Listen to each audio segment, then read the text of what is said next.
2 लाख सोनम तोहा पे लुटाई दे है, वीरेंद्र दीवाना तोहके मेलावा घुमाई दे है। श्रोतारू 1,00,000 2 लाख सोनम तोहा पे लुटाई दे है, वीरेंद्र दीवाना तोहके मेलावा घुमाई दे।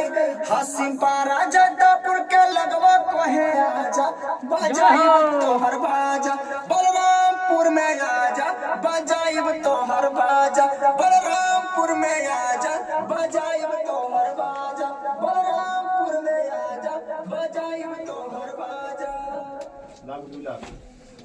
1,00,000 सोनम तोह पे लुटाई देब, वीरेंद्र दीवाना तोहके मेलावा घुमाई दे है। सुनतारू अरे 1,00,000 सोनम तोह पे लुटाई देब, वीरेंद्र दीवाना तोहके मेलावा घुमाई दे है। हासिम पारा जटापुर का लगवा कोहे आजा, बजाइब तोहर बाजा बलरामपुर में आजा, बजाइब तोहर बाजा बलरामपुर में आजा, बजाइब तोहर बाजा। वीरेंद्र दीवाना तोहके मेलावा घुमाई दे है। श्रोतारू 1,00,000 सोनम तोह पे लुटाई दे है, वीरेंद्र दीवाना तोहके मेलावा घुमाई दे।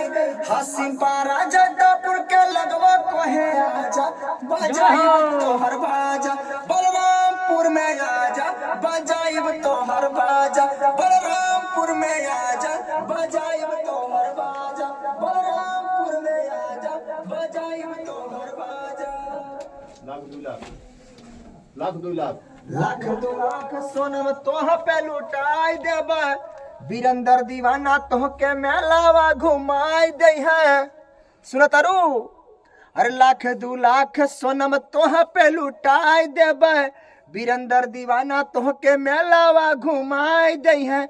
हासिम पारा जटापुर का लगवा कोहे आजा, बजाइब तोहर बाजा बलरामपुर में आजा, बजाइब तोहर बाजा बलरामपुर में आजा, बजाइब तोहर बाजा।